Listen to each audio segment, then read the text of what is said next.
Je suis un pur produit du Pays d'Olme. Je suis né à Lavelanet, donc à l'époque où il y avait encore une maternité, et j'ai grandi à Villeneuve-d'Olme. Toute mon enfance, je suis resté à Villeneuve-d'Olme. Comme beaucoup de jeunes du Pays d'Olme qui font des études, un petit intermède sur Toulouse à l'université.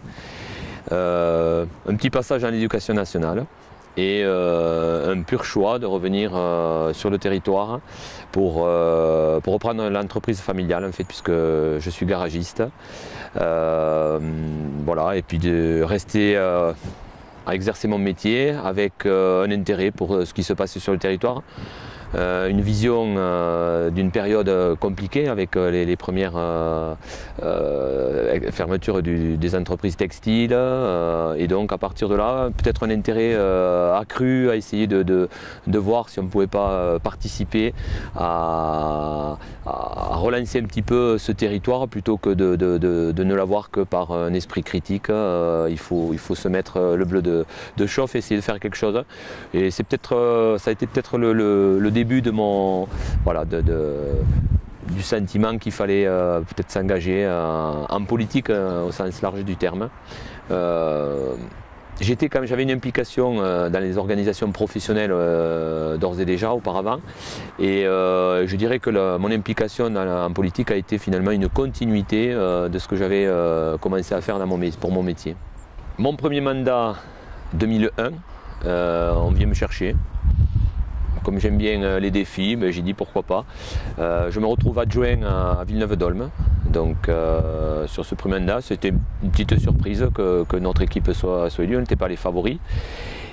Et puis circonstances font que je me retrouve aussi vice-président déjà en 2001 de la communauté de communes. Donc mon arrivée ne date pas d'il y a un an et demi. Avec un premier mandat donc, aux côtés de Marc Sanchez, président déjà de la communauté de communes. Bon, quelques petites divergences de vues ont fait que sur mon premier mandat de maire en 2008, je ne suis plus vice-président de la communauté de communes et déjà candidat à la présidence face à lui, avec un mandat à essayer de pointer ce qui me semblait malheureusement être des points avec lesquels je n'étais pas d'accord et qui allaient peut-être coûter cher au territoire. Au début seul, et puis le temps passant de plus en plus entendu, jusqu'à ce que finalement en 2014 on me donne l'honneur, on me fasse l'honneur de me mettre à la présidence de la communauté de communes. Un travail énorme, bon déjà voilà, de par l'environnement et le contexte socio-économique du territoire.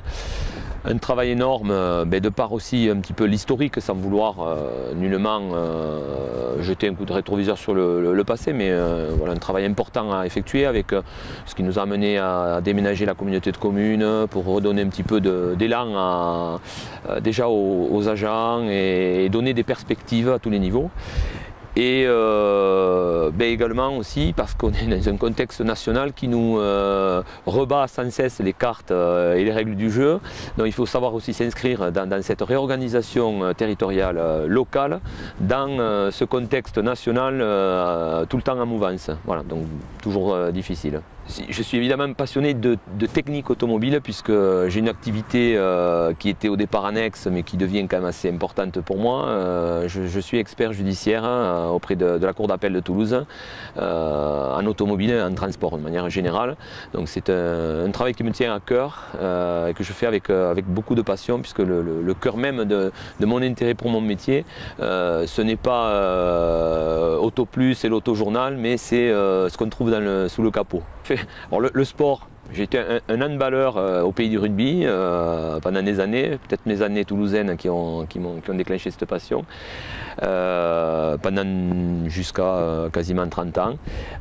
Et puis donc voilà, le vélo, la course à pied et depuis quelques temps la course à pied dans nos très très belles montagnes, dans notre environnement magnifique. Je trouve que c'est un contrepoids idéal au stress de la vie d'élu et ma vie professionnelle.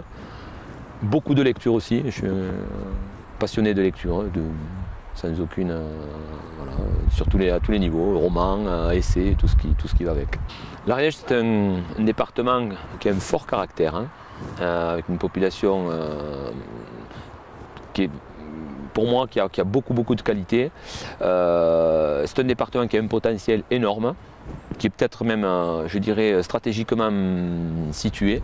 Et peut-être que pour le coup, la refonte des cartes territoriales va encore plus mettre l'Ariège à l'épicentre de ce nouveau territoire, à voir. En tout cas, moi, je demande à voir. Je suis un réformiste en puissance, donc je ne vais pas critiquer dès qu'il y a une réforme. Je dis allons-y, et puis si c'est pas bien, on revient en arrière, il ne faut pas hésiter. Un gros potentiel, par contre un gros travail à effectuer derrière pour bien prendre en compte quels sont les enjeux en fait, qui arrivent sur l'Ariège et peut-être ne pas rater, ne pas laisser passer le train. Je pense qu'il y a eu plusieurs occasions et j'ai l'impression qu'on l'a un petit peu laissé passer et c'est ce que j'essaye de regarder, d'avoir l'acuité au moins de cette vision-là. Je pourrais dire l'Ariège, ça monte et ça descend en relation avec ma passion du trail, mais je dirais plutôt vive l'Ariège de demain et nous saurons la rendre forte.